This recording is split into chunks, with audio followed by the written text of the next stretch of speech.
सर्वपापप्रणाशनं प्रणामो दुःखशमनस्तं नमामि हरिं परं।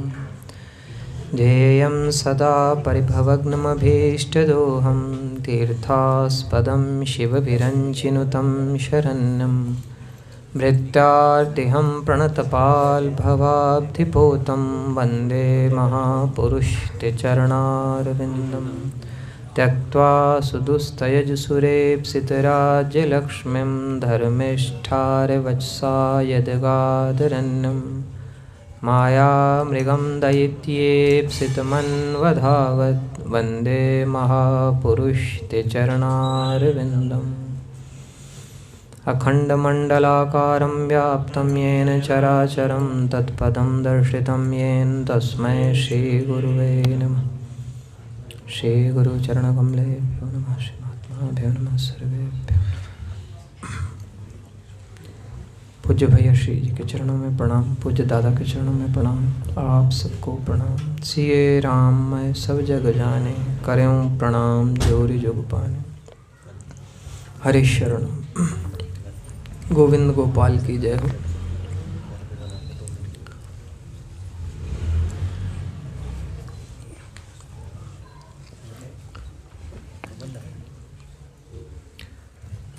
कल कुछ दिन पहले से हमारा प्रकरण थोड़ा बदल गया। कहने का विषय और था लेकिन विषयांतर हो गया।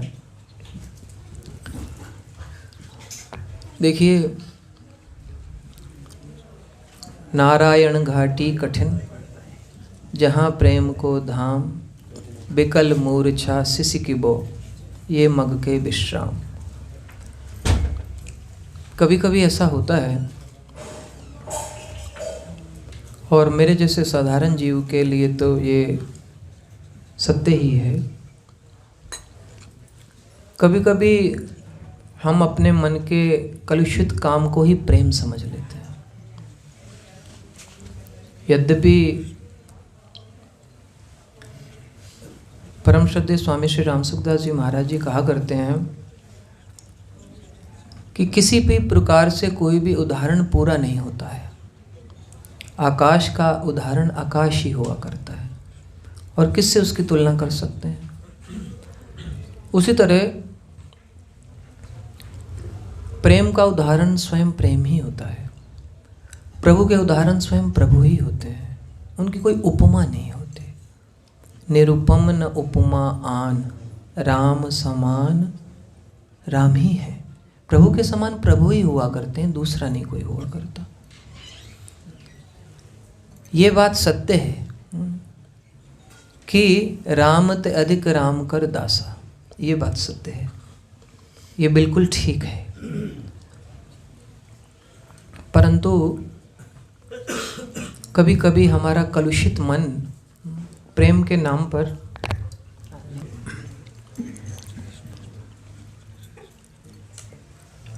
कभी कभी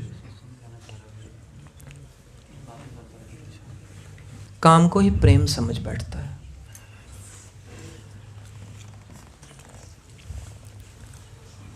काम माने यूं समझा जाए, श्रद्धेय महाराज जी ने ही कहा है, श्रद्धेय स्वामी जी महाराज कहा करते हैं कि उसको अमावस की रात्रि समझा जाए और प्रेम को सूर्य का प्रकाश समझा जाए। उन दोनों का कभी मेल नहीं होता। जहाँ राम तहाँ काम नहीं और जहाँ काम नहीं राम। तो काम का और प्रेम का तुलना नहीं है।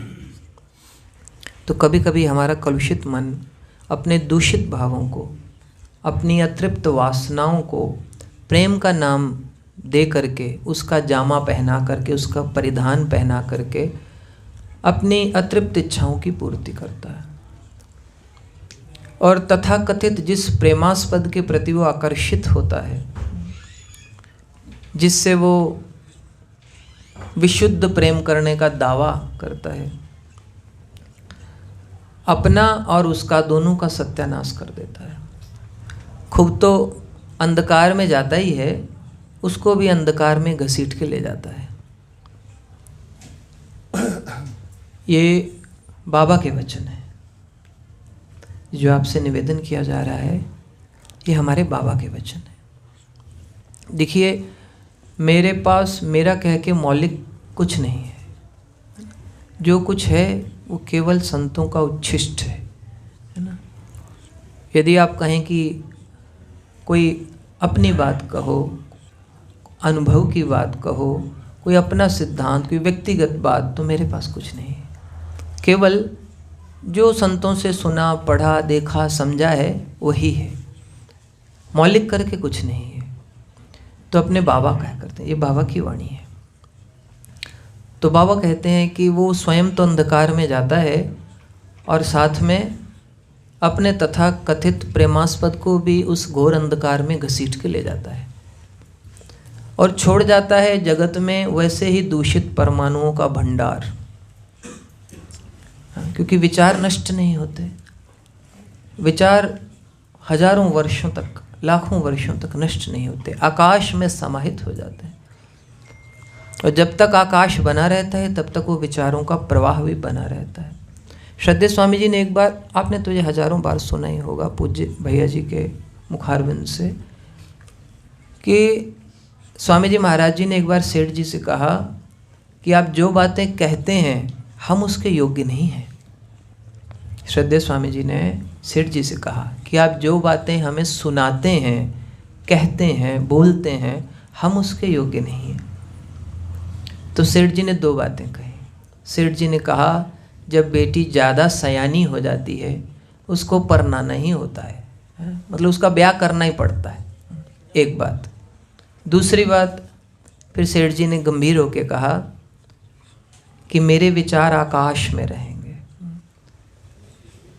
नष्ट नहीं होंगे, मेरे विचार आकाश में रहेंगे और सजातीय से मिल जाएंगे, जो उनको ग्रहण करना चाहेगा उसको मिल जाएंगे। अगर एक कौवा बोलता है ना तो कौवे इकट्ठे हो जाते हैं। कल रात को हम लोग 2:30 बजे लगभग पूज्य भैया से आज्ञा लेकर के घर जा रहे थे, तो रास्ते में एक कुत्ता बोला, सारे कुत्ते एक लाइन से बोलने लग जाते हैं, है ना। तो एक कुत्ता बोलता है तो उसके जो सजातीय हैं ना वो भी बोलना शुरू हो जाते हैं। उनको कारण नहीं पता है, चाहे वो तीसरी गली में हो, बस आवाज़ उसके कान में जानी चाहिए, भौं भौं भौं भौं शुरू हो जाती है। उससे कोई मतलब नहीं है। हो सकता है अपनी भाषा में कुछ कहते हो भाई, वो तो हमें नहीं समझ में आती, परंतु देखिए कौवा बोलेगा तो ना कौवे इकट्ठे हो जाएंगे, उसमें तोता नहीं बोलेगा, चिड़िया भी नहीं बोलेगी, वही बोलेंगे। सजातीय तत्व इकट्ठे हो जाते हैं, एक दूसरे को आकर्षित कर लेते हैं। तो जैसे विचार होते हैं ना वो दूसरे विचारों को आकर्षित कर लेते हैं। श्रद्धेय स्वामी जी महाराज कहा करते हैं कि मान लो आप बाजार से जा रहे हैं, वहाँ दो आदमी लड़ रहे हैं, एक थोड़ा कमज़ोर है और एक थोड़ा बलिष्ठ है। तो जो ताकतवर है उसने कमज़ोर को गिरा दिया, तो हमारे मन में आता ये उठ के इसका सर क्यों नहीं फोड़ देता, ईंट पास में पड़ी है। तो वो आदमी तुरंत उठता है और सच में ईंट उठा के उस सामने वाले का सिर फोड़ देता है। तो महाराज जी कहते हैं उसके सिर फोड़ने में आप भी कारण है, क्योंकि आपने उसके कान में तो नहीं कहा लेकिन विचारों को उसके अंदर भर दिया, आपने अपने विचारों को उसके अंदर भर दिया, तो उस हिंसा में आपका भी हिस्सा हो गया। देखो हमने कोई गंदा दृश्य देखा तो उससे हमारे मन में उत्तेजना, कोई ऐसा बुरा भाव आया, तो उससे क्या हुआ, आपने उन विचारों को इस समाज में फैला दिया, उस आकाश में छोड़ दिया।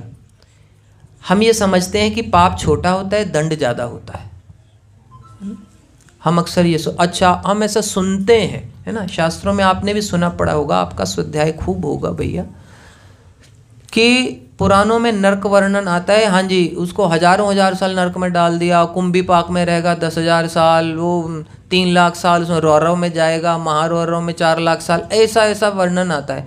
तो इतना कौन सा पाप किया था कि वहाँ से निकल ही नहीं पा रहा है, क्यों पिस रहा है वहाँ पे, पाप तो थोड़ा सा था, इतना दंड क्यों।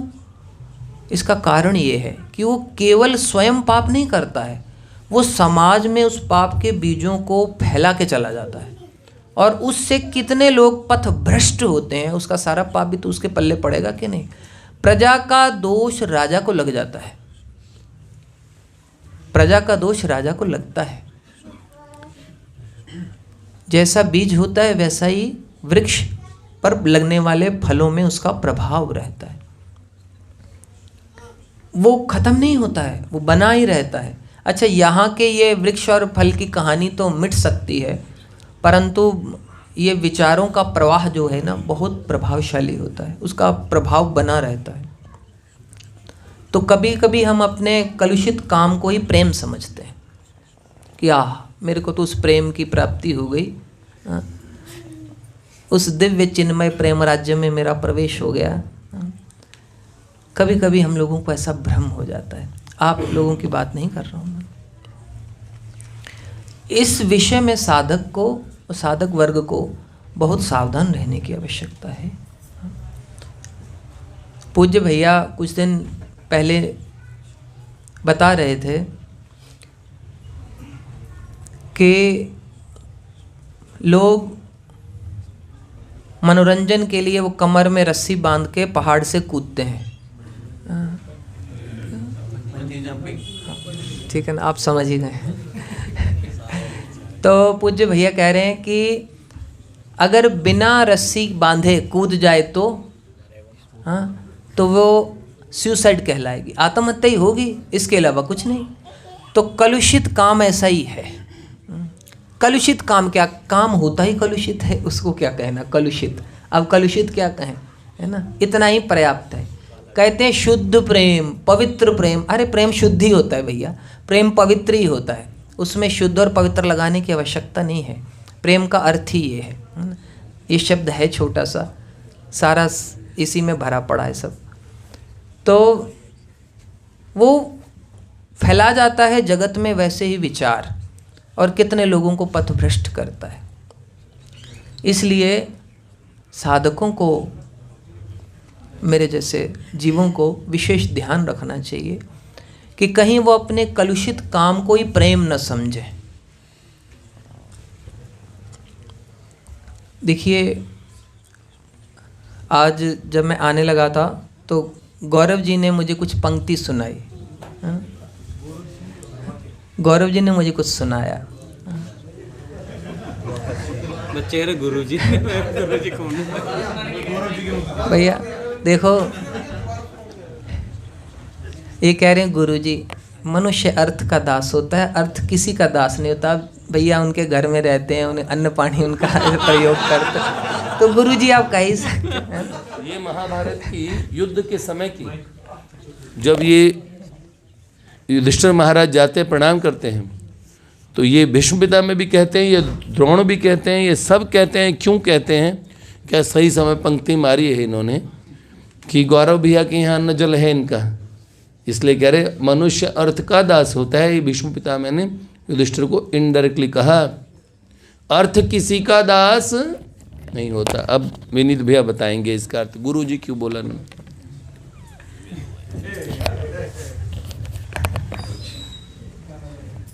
श्री सीताराम। देखिए, इन्होंने, मैंने कहा तो गौरव जी था लेकिन आपने गुरु जी बना दिया, ठीक है ना। जिससे हम कुछ भी सीखते हैं ना, उतने हिस्से का तो वो हमारा गुरु ही है, इसमें क्या बात है। तो इन्होंने मुझे कुछ पंक्तियां सुनाई। अब पता नहीं मुझे वो याद रह पाएंगे कि नहीं, कि मैं बोल पाऊंगा कि नहीं। इन्होंने मुझे कहा, मैं कहते मैं वहाँ नहीं मदद करूँगा तुम्हारी मैंने कहा भैया मुझे सुनाओ तो सही, तुमने क्या बोला। इन्होंने बोला, वो है पंजाबी वैसे, खुलियां पईयां रहन किताबां, कमली कीता तेरियां खाबां, अखर एक भी समझ ना आवे, चिड़के देवे मां लगदा इश्क हो गया। ये इन्होंने मुझे सुनाया। अर्थ बता दो। ये कह रहे हैं अर्थ बता दो। खुलियां पईयां रहन किताबां, ये तो ना किताबें पुस्तकें खुली पड़ी रह जाती हैं, और कमली होई तेरे ख्वाबां हैं, मैं तुम्हारे ख्वाबों में पगला गई हूँ। मैं किताबें तो खुली पड़ी हैं, मैं किसी और दुनिया में घूम रही हूँ, किसी प्रेम साम्राज्य में चली गई, मैं भाव समाधि हो गई मेरी। तो मैं उसमें चली गई हूँ। ते चिढ़के देवे माँ, हाँ माँ मतलब मेरी माँ मुझे डांटती है, हाँ क्या अक्षर एक भी समझ ना आवे, अक्षर पढ़ती तो हूँ पर समझ नहीं आता। कई बार ऐसा होता है कि हम कहीं जा रहे होते हैं तो रास्ता कब कट जाता है पता ही नहीं चलता, बाइक पे बैठे वहाँ पहुँच गए, ओह अच्छा, किसी ख्यालों में हम ऐसे ही खोए रहते हैं। अच्छे बुरे कुछ भी हो सकते हैं। तो चिढ़के देवे माँ मतलब माँ डांटती है कि लगता है इश्क हो गया है, ये लगता है मेरी लड़की हाथ से निकल गई, इसको बीमारी हो गई इश्क की, है ना। इस तरह का ये जो प्रेम है ना, ये किसी काम का नहीं है। हाँ ठीक है, हाँ पूज्य भैया कहा करते हैं इश्क मिजाजी इश्क हकीकी वाला, है ना, कि उसको समझने के लिए इशारा है बस, है ना, इतना भर हम लोग समझ सकते हैं, इतना ठीक। लेकिन अधिकतर होता इससे उलट ही है, वास्तविकता नहीं है। और यूं ही जन्म पे जन्म खत्म हो जाते हैं। ऐसे ही जन्म समूह सिराने, गोस्वामी जी कहते हैं, श्री विनय पत्र कहते, ऐसे ही जन्म समूह सिराने, तुलसी चित चिंता न मिटे बिन चिंता मणि पहचाने, है ना। बिना रघुनाथ जी को जाने, बिना उस चिंतामणि से परिचय हुआ, हाँ ऐसे ही जन्म समूह सिराने, सारे जन्म ऐसे ही बीत जाएंगे और बिस्तर बिछाते बिछाते ही रात निकल जाएगी, हाँ, और नींद का सुख कभी नहीं मिलेगा। हम इसी तैयारी में लगे रहते हैं कि सुख होगा सुख होगा, ऐसे करने से सुख होगा, ऐसे करने से सुख होगा, ऐसे करने से सुख होगा, लेकिन होता कभी नहीं है। पहले तो जीवन यूं ही निकल जाता है, कंचे खेलने में और गालियां देने में और इधर उधर जाने आने में, है ना, लड़ाई करने में। अब पता नहीं आप लोगों का कैसे बीता है, आप तो बचपन से ही भजन में लगे हैं भैया, आप लोग तो बचपन से ही भजन में लगे हैं, आपके ऊपर तो पूज्य भैया श्री की हाँ दृष्टि है भैया, है ना। तो और यौवन युवती ने जीता, हाँ यौवन को युवतियों ने जीत लिया, हाँ? तो इसी तरह वो भी सत्यानाश हो गया, हाँ? अब वृद्धावस्था बड़ी भयानक है। अच्छा ऐसी चीज़ है, देखो बचपन आता है चला जाता है, यौवन आता है चला जाता है, बुढ़ापा जाता नहीं है लेके ही जाता है, हाँ? जाता नहीं है लेके ही जाता है, अब छोड़ेगा नहीं पिंड, हाँ? अच्छा कई तो बेचारे इतने परेशान हैं, घर वाले भी परेशान हैं और वो भी स्वयं परेशान है कि अब चला चली मैं चलो भी अब, लेकिन बिना प्रारब्ध का भोग है, काटना ही पड़ता है ना। तो ज्ञानी तो ज्ञान से काट लेता है और मूर्ख बेचारा रो धो के काट लेता है, काटना तो पड़ता ही है, बच नहीं सकते भैया। अच्छा फिर आगे भी हम वही संस्कार देते हैं क्योंकि हमने वही किया है ना जीवन भर। तो ऐसे ही जन्म समूह सिराने, वास्तव में पुत्र पिता की आत्मा होता है, ऐसा शास्त्र में कहा है ना। पुत्र पिता की आत्मा है, ठीक है ना। शास्त्र का ये भी एक सिद्धांत है कि बड़े पुत्र का नाम न लिया जाए। इसका रहस्य क्या है वो मुझे नहीं पता, ये सब नाम नहीं, उसका एक विशेष नाम रखा जाता था पहले, पुस्तिका में छठे दिन लिखा जाता था। यहाँ कैसा परंपरा है मुझे पता नहीं है, तो उसमें छठे दिन एक नाम रखा जाता, उसको लिया नहीं जाता था। इस तरह से भी है ना, गुरु जैसे गुरुदेव का नाम नहीं लेते, पतिदेव का नाम नहीं लेते, इस तरह से अपना नाम भी लेते हैं, हाँ। आत्म नाम भी नहीं लेते, तो स्वयं का नाम भी नहीं लेना चाहिए। तो अच्छा जब ऐसे संस्कार हम आगे दे जाते हैं, आवश्यकता में लेना चाहिए, ऐसे नहीं।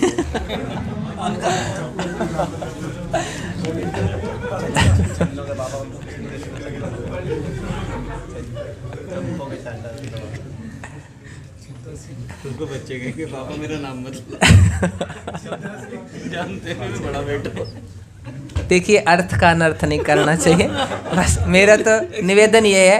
एक बार जालंधर में हम कीर्तन कर रहे थे, उसमें मैंने एक पंक्ति बोली, हर प्राणी से प्रेम करो, हर प्राणी से प्रेम करो। तो वो जो लड़का पीछे बैठा वो क्या बोल रहा है, हर नारी से प्रेम करो। मैं क्या सत्यानाश हो तुम्हारा, मैंने ये नहीं कहा, मैंने कहा हर प्राणी से प्रेम करो। प्रेम को लोग क्या क्या समझते हैं पता नहीं भैया, है ना। अच्छा एक बार एक नया नया लड़का मिला, मैंने उससे कहा भैया देखो जीवन के तुम्हारी समस्त समस्याओं का हल श्रीमद् भगवद गीता में है। कई बार ऐसा होता है हम कोई चीज़ विशेषतः पढ़ रहे होते हैं तो उसका प्रभाव कुछ ज़्यादा होता है। उस समय शायद मैं गीता जी का अध्ययन अध्यापन शायद ज़्यादा कर रहा हूँगा, तो उन्होंने मेरे से पूछा, मैंने कहा देखो जीवन के हर समस्या का हल तुम्हें श्रीमद् भगवद गीता में मिलेगा। तो उसने कहा हर समस्या का हल? मैंने कहा जी हाँ। उसने फिर थोड़ी और तरीके से कहा, क्या हर समस्या का हल? मैंने कहा जी हाँ बिल्कुल ठीक है ना, आपको इतना विश्वास है? मैंने कहा हाँ बिल्कुल इतना विश्वास है। बोलता उस समस्या का हल कैसे होगा? मैंने कहा कौन सी समस्या? मैं कहा तुम जिस समस्या की बात कर रहे हो वो है ही समस्या। उस समस्या का हल नहीं है, वो स्वयं समस्या रूप है, उसके चक्कर में मत पड़ो। कहता अगर आपने कहा, अब आपको इस वचन को सिद्ध करना पड़ेगा कि हर समस्या का हल होता है। मैं कहा है तो सही। क्या एक तरीके से है क्या? 9वें अध्याय का 26वां श्लोक, क्या पत्रम पुष्पम फलम तोयम यो मे भक्त्या प्रयच्छति, है ना, तदहम भक्त्युपहृत मश्नामि प्रयात्मना। तो उसने कहा इसका मतलब क्या हुआ? मैंने कहा देखो शुरुआत होती पत्रम माने भगवान को, इधर तो और, लेकिन उधर क्या होगा? पत्र। हाँ? पहले तुम व्हाट्सअप करोगे कुछ करोगे ना तो पत्री हो गया ना, पत्रम तो पहला पत्र होता है। पुराने जमाने में पत्र होते थे, है ना। आजकल उसका रूप चेंज हो गया, अब व्हाट्सअप होता है या कुछ भी और होता है, या वो फेसबुक पे क्या होता है, हाँ क्या होता है उसमें जो भी फेसबुक का मैसेंजर, तो जो भी होता है आप समझ ही गए, अब क्या समझाना है ना। तो पहले होता पत्रम, अगर पत्र ठीक ठाक पहुंच गया, उत्तर आ गया तो पुष्पम अभी कल हुआ था, है? तो पुष्पम, पत्रम के बाद पुष्पम। फिर बोलता अच्छा फलम क्या होया? मैं क्या फलम मतलब मीठा, समझो चॉकलेट। उसके बाद मीठा हो गया। तो बोलता फिर तोयम, मतलब तोयम माने जल। मैं कहा बस फिर तुम कॉफ़ी शॉप पे पहुंच गए। कॉफ़ी मतलब तोयम जल। हाँ? तुम्हारी हर समस्या का हल गीता जी में है, पत्रम पुष्पम फलम तोयम। आइए आइए आइए आइए विराज जी, बस पहुंच गए ना।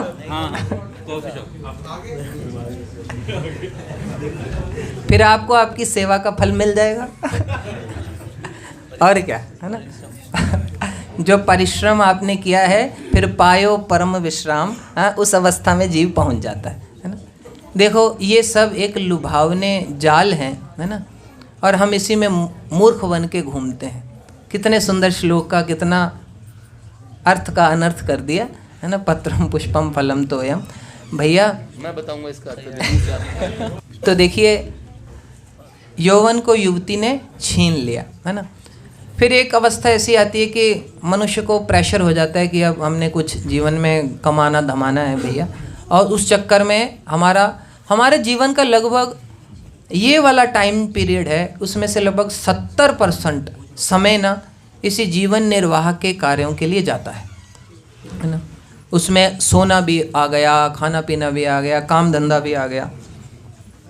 बहुत कम समय है जो केवल अच्छे कार्य में लगा पाते हैं, सेवा में लगा पाते हैं, भजन में लगा पाते हैं। समस्या केवल उस समस्या तक नहीं है, उसके आगे भी समस्याओं की लड़ी बन जाती है। फिर जैसे एक धागे से दूसरा धागा जुड़ के, श्री गोस्वामी जी कहते हैं एक गांठ कई फेरे, है ना, एक गांठ कई फेरे। श्री विनय पत्रिका जी, जैसे डोर का वो जिसके ऊपर पतंग चढ़ाते हैं वो क्या होता है, गट्टू बोलते हैं, क्या बोलते हैं उसे? चरखी बोलते हैं, पंजाबी में गट्टू बोलते हैं। तो भैया उसके ऊपर नीचे एक गांठ बंधी रहती है, ऊपर सिर्फ लपेटे ही होते हैं, है ना, और चरखी खुलती जाती है, वो ख़त्म नहीं होता। ये आपके जीवन की पतंग कहाँ से कहाँ। सबसे बड़े पतंगबाज वैसे यही हैं, ढील दे दे के छोड़ना इनका काम है। हम उसमें माहिर नहीं हो सकते। देखो एक समस्या पता क्या होती है जीवन में, मेरे को तो ये अनुभूत नहीं है, आप में से बहुत सारे भक्तों को अनुभूत होगा कि दूसरों को देखकर बहुत सारी इच्छाएं अपने मन में प्रकट होती हैं, बहुत सारी इच्छाएं ऐसी होती हैं जो दूसरों को देख करके अपने मन में प्रकट होती हैं। जैसे एक निश्चित आयु के बाद, है ना, मनुष्य का मन विवाह के लिए होता है, फिर विवाह होती है तो संतान के लिए होता है। तब उसको ऐसा लगता है ओहो मेरे छोटे छोटे बच्चे होंगे, अपनी तोतली मोतली भाषा में मुझे पापा पापा कहेंगे, है तो मानो मेरे जीवन का परम सुख मुझे वहीं मिलेगा। लेकिन पंजाबी में एक कहावत है कि बापू बापू कहने हैं तो बड़ा दुख पाने हैं, बापू बापू कहावांगे तो बड़ा सुख पावांगे। मतलब हमें पिताजी पिताजी कहना पड़ता है तो बहुत दुख होता है, हर मतलब गुलामी है ना। लेकिन जब हम पिताजी पिताजी कहाएंगे ना तो हमें खुशी होगी। तो वही छोटे बच्चे जब अपनी तोतली जुबान से मुझे पापा पापा कहेंगे तो मानो मुझे कितना सुख मिलेगा। ये एक छोटे छोटे उदाहरण हैं जो हमें हमारे लक्ष्य से हटा। इसका मतलब ये नहीं है कि गृहस्थी में अपने कर्तव्यों को छोड़ दिया जाए, जी नहीं, है ना। ये हमारा कहने का तात्पर्य नहीं। तात्पर्य कहने का इतना भर ही है कि जिसको देखिए उस उपनिषद की श्रुति वाणी का मुझे श्लोक तो याद नहीं है, उसका अर्थ याद है। पति के प्रयोजन के लिए पति प्रिय नहीं होता, अपने प्रयोजन के लिए पति प्रिय होता है। पत्नी के प्रयोजन के लिए पत्नी प्रिय नहीं होती, माने पत्नी के लिए पत्नी प्रिय नहीं है, अपने लिए पत्नी प्रिय है। और पुत्र के प्रयोजन के लिए पुत्र प्रिय नहीं है, अपने प्रयोजन के लिए पुत्र प्रिय होता है। माने हमारा स्वार्थ का घेरा इतना बड़ा होता है कि हम अपने संबंधों को उसी में लपेट के रखते हैं। किसी को कितना ही प्यार करो, उसके बाद में उसके प्यार के डायमेंशंस क्या होते हैं। तत्सुख सुखिया भाव संसार में कहीं नहीं मिलेगा। जिस प्रेम की बात भैया ने प्रारंभ की थी, प्रेम किसे कहते हैं और काम किसे कहते हैं, बहुत सूक्ष्म अंतर है। वास्तव में अभी कल प्रभु जी आए थे, परसों तो हमने चैतन्य चरितामृत में ये बात कही, निजेंद्रिय सुख वांछा तारे बलि काम, और कृष्णेंद्रिय सुख वांछा धरे प्रेम नाम। तो वास्तव में ये बात है, स्वयं सुख जहाँ प्रधान हो, जहाँ प्रियतम की प्रसन्नता हो, ये बात होती है। ये सीधा साधा अंतर है। बहुत सुख भोगी सुख लोलुप राधा रानी भगवान सूर्य से प्रार्थना कर रही थी, तो रविवार का व्रत रखा। सूर्य वंश में प्रकट है, राम जी की सुंदर उत्तम कुल में भानुनंदिनी वृषभानु जी के यहाँ प्रकट हुई है, और भगवान सूर्य की उपासना करके नेत्रों में जल भराया। पास खड़ी श्री चंपक लताजू ने पूछा, राधे क्या कहती हो सूर्य भगवान से, आज क्या कुछ विशेष और प्रार्थना, कुछ विशेष अनुनय विनय कर रही हो, बहुत देर से खड़ी हो, अर्घ्य देने के बाद में भी अभी भी खड़ी हो। तो उन्होंने कहा, मैंने सुना है मेरे ये पूर्व पुरुष हैं हमारे वंश के, और आदि पुरुष हमारे वंश के भगवान सूर्य हैं, उसी वंश में मैं जन्मी हूँ। तो आज उनसे एक बात मांगती हूँ। मैंने सुना है भगवान सूर्य नारायण से सद्बुद्धि की प्रार्थना करते हैं, गायत्री मंत्र पढ़ के तत्सवितुर्वरेण्यम, तो सद्बुद्धि मिलती है। तो मैं सद्बुद्धि की कामना करती हूँ। तो बोले किसकी सद्बुद्धि की? तो उन्होंने कहा श्याम सुंदर को सद्बुद्धि मिले, श्याम सुंदर को सद्बुद्धि मिले। अरे कैसी बोलती हो तुम? समस्त बुद्धिर्बुद्धिमतामस्मि तेजस तेजस्विनाम हम, सब बुद्धियों का मूल सूर्य भी जिनका एक अंश मात्र है, उन भगवान गोविंदम आदि पुरुषम तमहम भजामि, उन श्री कृष्ण को उनमें उन्होंने बोला, अरे क्या ये क्या मांगती हो राधा? तो उन्होंने कहा, देखो सखी, पूरा ब्रज मंडल है, एक से एक ब्रजांगना, जिस ब्रज की हड्डिप कन्याएं मेहतरानियां भी, प्रमलोचा, उर्वशी, मेनका, तिलोत्तमा, ये उनके सामने शर्मा जाती है। मैंने कहा ना, कंस ने जब प्रवेश किया बरसाने में तो देखा, ये कौन सी देवी आई इतनी सुंदर, अरे तुम कौन सी दुनिया की रानी हो बताओ, तुम स्वर्ग की रानी हो, कहाँ की रानी हो बताओ बताओ, क्या तुम शची हो, रति हो, क्या हो बताओ, कौन हो, कहाँ की रानी हो? उन्होंने बोला मैं कहीं की रानी हूँ, मैं मेहतरानी हूँ, बरसाने की मेहतरानी।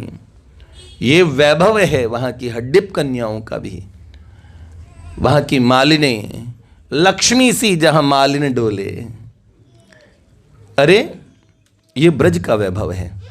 तो उन्होंने बोला इतना सुंदर ब्रज, इसमें इतनी सुंदर सुंदर ब्रज कन्याएं, श्याम सुंदर से इतना प्रेम करने वाली, मुझ में रूपशील गुणहीना राधा में रखा क्या है? वो मुझे इतना प्रेम करते हैं, वो गलत जगह प्रेम करने लगे हैं। सखी मैं सुखी हो जाऊं अगर श्याम सुंदर को कोई और अच्छी, इतनी अच्छी कन्याएं हैं, भगवान सूर्य नारायण सद्बुद्धि दे उन्हें, और वो ऐसी किसी अच्छी कन्या को चुन ले जिनसे वो सदा के लिए सुखी हो जाएंगे, मैं उन्हें क्या सुख देख पाऊंगी? तो उन्होंने कहा नंदालय के बाहर मैं उनके ड्योढ़ी पे कोई छोटी सी भी सेवा हो तो मैं वो करने को तैयार हूँ। मैं तो कृष्ण के सुख में इतनी सुखी हो जाऊंगी। वास्तव में इसलिए राधा रानी का जो प्रेम है वो चरम सीमा का प्रेम कहा जाता है, यद्यपि संसार में ऐसे लोग पाए नहीं जाते। तब भी हम इतना कहें, कभी कभार क्या होता है आप समझ लीजिए, हम समझ ही नहीं पाते अग्रही बुद्धि के कारण। तो प्रेम तो वस्तुतः बहुत अलग चीज़ होती है, लेकिन इतना भी कह सकते हैं अगर अनन्यता से हम किसी के होके रहें संसार में तो भी उसे प्रेम कहा जाता है। ये बात सही है। अनन्यता से किसी को अपना बना लेना प्रेम नहीं है, ये अधिपत्य है। प्रेम होता है किसी का हो जाना, हुए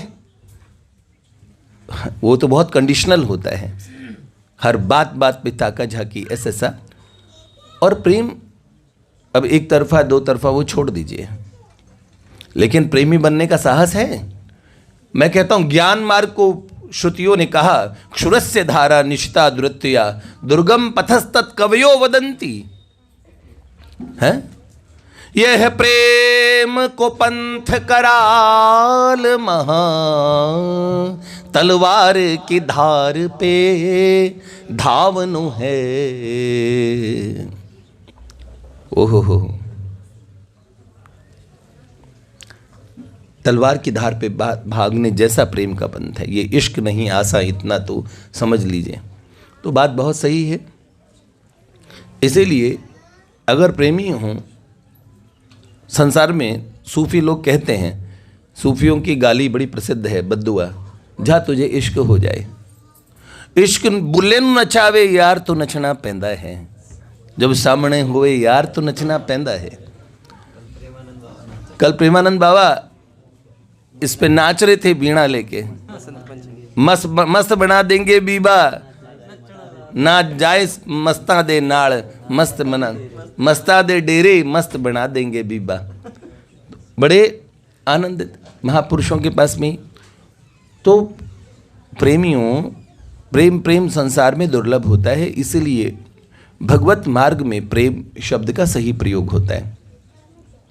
इसलिए वास्तव में हमें भगवान का हो जाने पे विश्वास रखना चाहिए। भगवान हमारे बनेंगे नहीं, ये बात होता ही नहीं। अगर कोई आप सच्चे में किसी के बने ही नहीं, तभी आपका कोई पता है। एक बार किसी का हो जाने के बाद में कैसा होता है, एक भावधारा होती है, खींच लेती है वो। ये प्रेम का बल होता है। महासतियाँ क्या होती थी, हमारे पति क्या करते हैं, सत्यभामा जी के सामने और श्री द्रौपदी जी ने जो उपदेश किया, सत्यभामा जी ने पूछ लिया था कि मैं श्री कृष्ण को, द्वारकाधीश जी को कैसे बस करूं। तुम तो 5-5 पति तुम्हारे बस में रहते हैं, कुछ हमें ही बता दो जिससे श्री कृष्ण मेरे वश में आ जाए। द्रौपदी ने कहा, उन्होंने डांट दिया, उन्होंने कहा श्री कृष्ण पत्नी हो के कैसी बात करती हो देवी, ये तुम्हारे मुख से उत्तम बात नहीं निकली। वास्तव में ये सतियों का धर्म ही नहीं है। तुम्हारे मन में कैसे आई ये बात, प्रियतम को वश करने की बात? तुम्हें वश हो जाना चाहिए था, अभी तक श्री कृष्ण के वशीभूत नहीं हुई। ये होता है मार्ग बेटे, बहुत सही बात है। दूसरी बात भैया ने कही, पत्रम पुष्पम फलम तोयम यो में भक्त्या प्रयच्छति। खुराफात मेरे मन में भी आई। उन्होंने कहा संसार के और लौकिक लोगों ने इसका अर्थ निकाला। जैसे भगवत गीता में, ये भगवत और गीता में लिखा है, हर बात भगवत गीता में लिखी है। कहाँ लिखी है जी?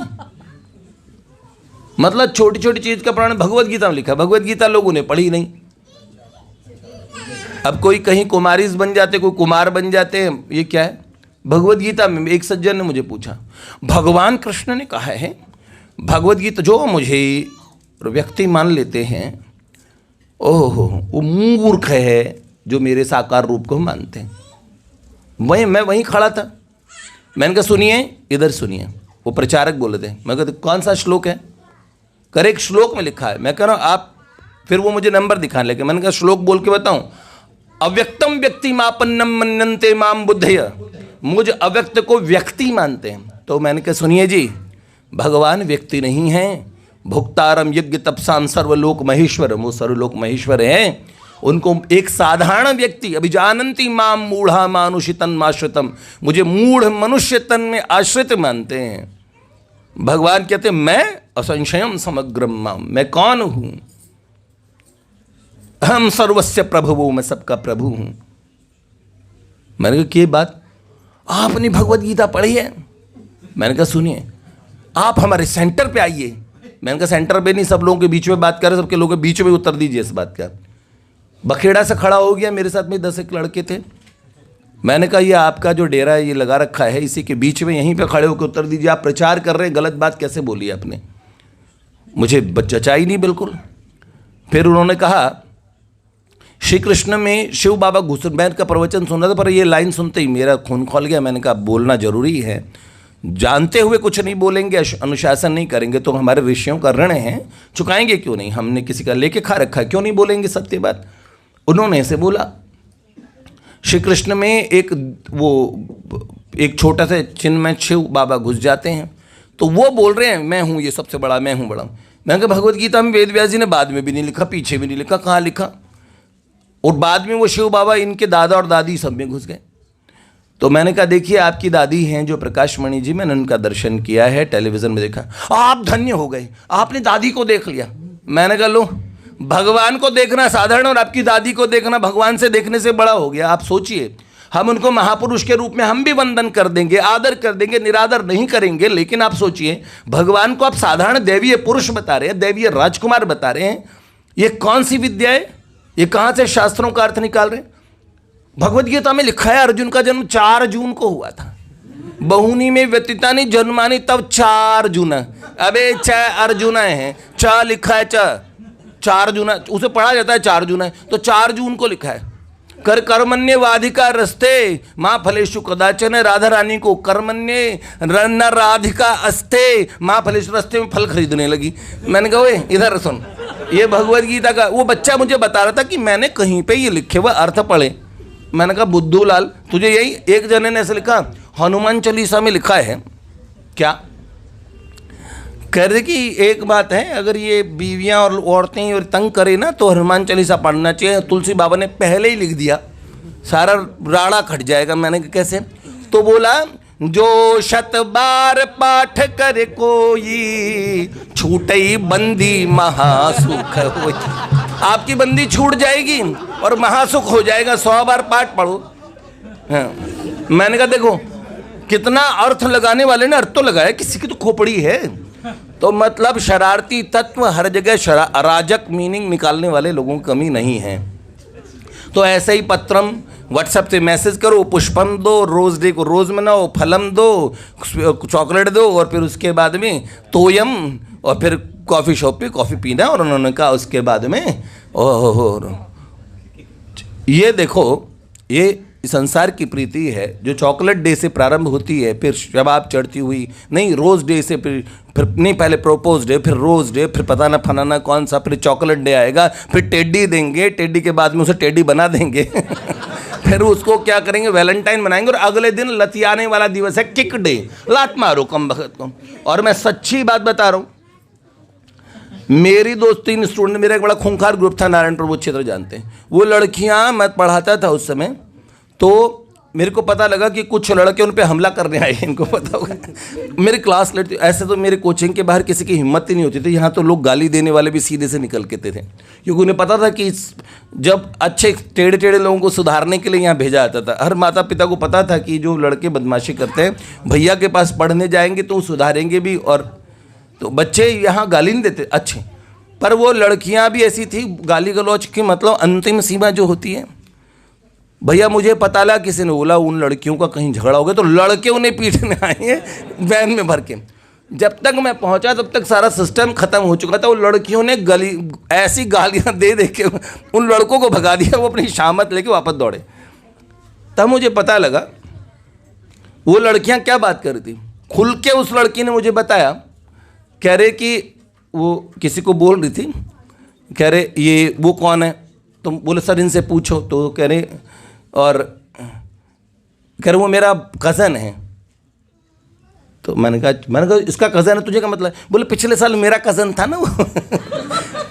और उन्होंने बोला सर मैंने ना चॉकलेट डे और फिर मैंने वैलेंटाइन डे तक सारे गिफ्ट ले लिए और केक डे के दिन लात मार दी। तब मुझे सिद्धांत पता लगा कि ये सच में घटित हो रहा है। उन्होंने बोला सब ऐसे ही होता है सर, यही बात है। तो मैं उन्हें बोलता था भैया बोला करो बेटे। भैया बोलने से उन लोगों को इतनी प्रॉब्लम थी, लेकिन मैं भी कोई कम थोड़ी था। हर 10 मिनट में बोलता था क्या सर बोला भैया, ठीक है भैया बोलो। तो जानता था ना मेरे को, जिसे सर पर चढ़ाते हो तो उतार भी थे। बच्चे को कहते थे आपका ही कोचिंग ऐसा है जहाँ हमने चोरी नहीं की। लड़कियाँ कहती थी नारायणपुर वो अच्छे जानते हैं उन लोगों को। और सही कह रहे आप थोड़े भक्त व्यक्ति हैं तो हम ऐसे करेंगे, तो आपके यहाँ चोरी नहीं करते। मॉल में भी चुरा लेते कहीं भी चुरा लेते। बोले जहाँ सीसीटीवी की नज़र हटी वहीं से हमने चीज़ें चुराई। तो बहुत अच्छी, वो सच्ची बात बता रहा हूँ, उस समय की बात मैं अब कह रहा हूँ। तो ये संसार की प्रीति है, किक डे तक इसका अंतिम वो चीज़ होती है। वो आया था ना बहुत सारे तो पहले कि देखो धर्म बदल लिया प्रेम के लिए, धर्म को लात मारी। और ये मंत्री जी दूसरी शादी कर रहे थे, अब ये चांद मोहम्मद हो गए। वो कोई माता जी थी, उनके लिए मुसलमान बन के उन्होंने, क्योंकि मुसलमान में दूसरी शादी कर सकते, ब्याह किया। तो मीडिया ने कहा इन्होंने सारी संसार की रस्मों को, झूठी रस्मों को तोड़ के मुंह चिढ़ा के प्रेम को अपनाया है। सब उनकी जय जयकार कर रहे थे। और 1 साल बाद में वो लड़की मरी मिली, और चांद मोहम्मद जिस नेताजी ने नाम रखा था वही नेताजी उसके मर्डर के। और क्या हुआ 1 साल में, जिसके लिए आप धर्म को लात मार गए, इतने बड़ी नेतागिरी की पोस्ट को इतनी जल्दी, क्योंकि संसार का प्रेम मोह जैसी स्थिति में होता है। बहुत पहले लोग ऐसे हुआ करते थे, पूरे 7 और फेरे मतलब 7 जन्म तक का साथ सोचा करते थे। क्यों? क्योंकि उनके जीवन में धर्म होता था, भगवान होता थे। मेरा ये कर्तव्य है, मुझे ऐसा रहना चाहिए। संसार के प्रलोभन की कोई भी चीज़ आएगी तो स्वीकार थोड़ी ना कर लेंगे, तो जीवन निभता था। आज के जीवन में ना भगवान नहीं है बेटे, संसार में बाहरी दिखने की प्रधानता बहुत ज़्यादा हो गई, इसलिए दिक्कत आई। रही बात, इन्होंने कहा कि प्रीति के स्टेप्स जो पत्रम पुष्पम फलम तोयम, तो मेरे मन में भी आया कि ऐसा ही होता है। पत्र, इन्होंने बोला मैसेज, मैंने भी कहा भैया ने जो मीनिंग बताया वो भैया का नहीं, भैया भी जानते हैं कि ये आजकल के शरारती तत्वों के द्वारा निकाले गए गढ़े गए मीनिंग्स हैं, लेकिन इसका अर्थ आप भी निकालिए। भगवत क्षेत्र में भी पहले मैसेज किया जाता है, पहले आप उन्हें पत्र लिखिए। वो लिखे हैं पाती, प्रेम की जो पाती है वो सबने लिखी है। बाबा की पुस्तक पढ़ेंगे ना, अंतर्वेदना, भगवान को कितने पत्र लिखे थे। स्वामी राम तीर्थ ने कितने पत्र लिखे थे, रातों में रोते थे। हैं आप न आए, मीरा जी कहती है खत नहीं भेजे, आप न आए खत नहीं भेजे, खत नहीं भेजे, लिख नहीं भेजे, आप न आए खत नहीं भेजे। बाण पड़ी रे ललचावन की शाम, बाण पड़ी रे ललचावन की रे, कोई कहियो गिरधर आवण की रे, कोई कहियो गिरधर आवण की। देखो पहला है पत्र, कहते ना लिखे जो खत तुझे हजारों रंग के नजर, सवेरा जब हुआ तो फूल बन गए, जो रात आई तो सितारे बन। सितारे कैसे बन गए? बिंदु जी कहते हैं, बिरह नभ पर जब तुम्हारा ध्यान चंद्रोदय हुआ। विरह के नभ में जब तुम्हारे ध्यान रूपी चंद्रोदय हुआ, तुम्हारा ध्यान रूपी चंदा, तुम्हारा ख्याल आया हमारे मन में, तो विरह रूपी आकाश में जब तुम्हारे ध्यान रूपी चंद्रमा का उदय हुआ, विरह नभ पे जब तुम्हारा ध्यान चंद्रोदय हुआ, अश्रु के जल बिंदु जो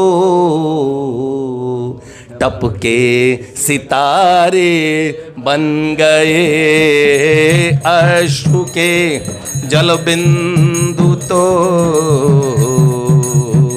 टपके सितारे बन गए। श्याम सुंदर अब तो हम आशिक तुम्हारे बन गए, तुम हमारे बन गए और हम तुम्हारे बन गए।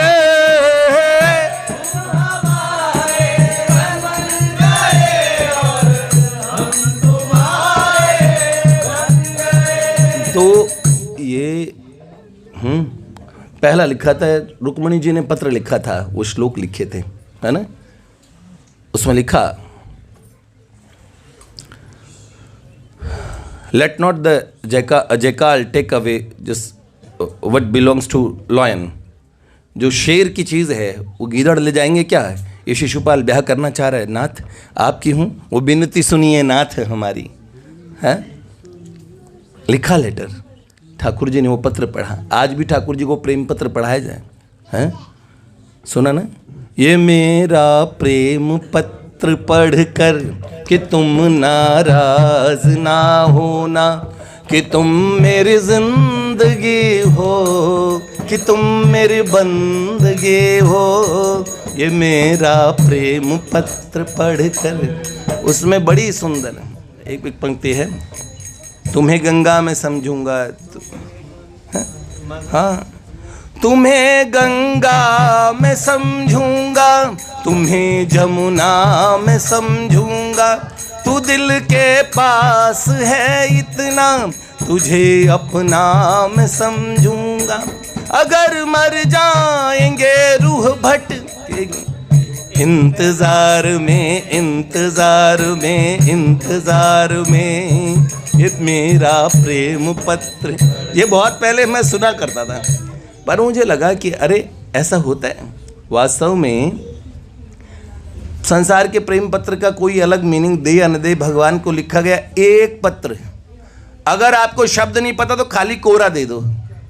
जसवंत सिंह थे जैसलमेर के राजा, महाराज जसवंत सिंह जोधपुर के थे, जैसलमेर के थे, जैसलमेर के थे शायद। तो महाराज जसवंत सिंह कई दिन से आए नहीं थे, तो वो जब लौटे नहीं तो उनकी पत्नी, अलग अलग पत्नियों ने, उन्होंने पत्र लिख के बोला क्या फरमाइश है, हम आप लोगों के लिए क्या लाएं। तो समय थोड़ा उन्हें लगना था, तब भी सब पत्नियों ने लिखा, मेरे लिए किसी ने लिखा 9 लाख का हार लाना, किसी ने कहा वहाँ के इस तरह के और काबुली जो घोड़े हैं वो हमारे अस्तबल में होने चाहिए। सब ने अलग अलग फरमाइशें की। जो छोटी रानी थी उनकी, उसने क्या किया, एक पेज पे लाल रंग से सिर्फ लिखा सा लिखा। महाराज जसवंत सिंह शीघ्र अतिशीघ्र उन्होंने अपने लोगों को बोला हम जल्दी चलेंगे, और जल्दी निकले। और जो रानियां थी सब अपने पतिदेव के दर्शन को व्याकुल थी। सबको समाचार मिल गया महाराज पधार रहे हैं, लेकिन महाराजा जसवंत सिंह सबसे पहले जाके सबसे छोटी रानी के महल में गए, और बाकी सबके यहाँ गिफ्ट पहुँचे, उनके यहाँ वो स्वयं पहुँचे। रानियाँ शिकायत करने आई कि आपने गिफ्ट क्यों भेजे, तो उन्होंने कहा आप खुद क्यों नहीं आए, हम प्रतीक्षा कर रही थी आपके, मेरे यहाँ आते मेरे यहाँ आते। तो उन्होंने एक बड़ी सुंदर बात कही, आप सबको उपहार चाहिए था, बस इनका ये पत्र, ये आपकी फरमाइश, ये सब चीज़ें थी वो पहुंच गई, इनकी फरमाइश ये थी। तो उसमें लाल रंग से सा लिखा था। उन्होंने बोले ये कोई फरमाइश है? तो उन्होंने कहा हाँ, लाल रंग से सा लिखने का मतलब है लालसा, सिर्फ लालसा है। क्या क्या लाएं? आप आइए, हमें आपके दर्शन की लालसा है, कृष्ण दर्शन लालसा। प्रभु को लिखें तो ऐसा लिख दें कुछ, बस फिर प्रभु रह ना पाए।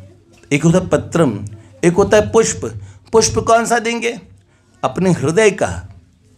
देवी की स्तुति में जो पुष्पांजलि स्तोत्र में कहते हैं ना, आई सुमन सुमन सुमन सुमन सुमनोहर कांति उते शीत रजनी रजनी रजनी रजनी रजनी वक्रवती सुनयन विभ्रमर भ्रमर भ्रमर भ्रमर राधिपति जय जय हे महिषासुर मर्द रम्य कपर्दिन।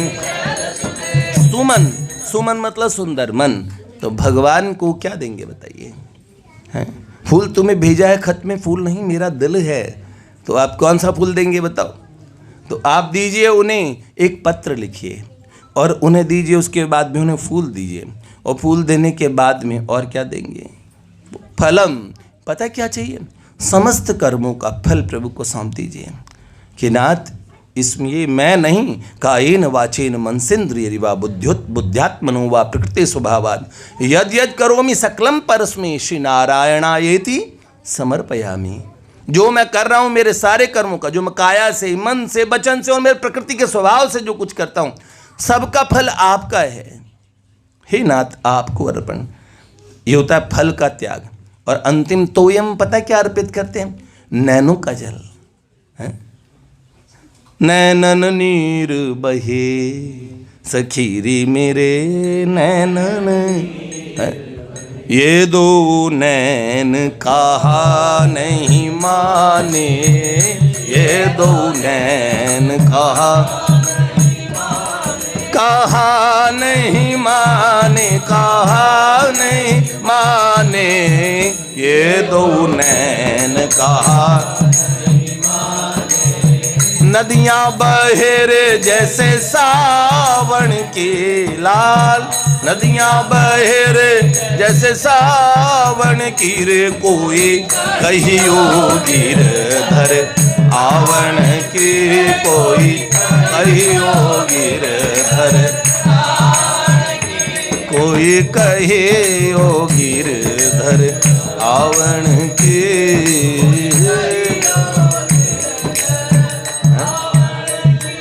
आंखों के आंसुओं का बड़ा बल है। जब ब्रह्मा जी ने रो के स्तुति की थी ना कि जय जय सूर नायक जन सुखदायक प्रणत पाल भगवंता गोद्विज हितकारी जय असुरारी सिंधु सुता प्रियकंता। तो आंसू जैसा पहला आंसू टपका ना, तो ठाकुर जी के दरबार में भगवान के श्री चरणारविंद पे आंसू की बूंद गिरी। जो आंसू यहाँ पड़ता है, सुनो, आंसू की जो काम कोई चीज नहीं कर पाएगी, ये आपका आंसू कर देगा। भगवान को जो रो के पुकारता है, अरे हैं, मोहब्बत एक एहसासों की पावन सी कहानी है। कुमार विश्वास जी की रचना बहुत सुंदर है।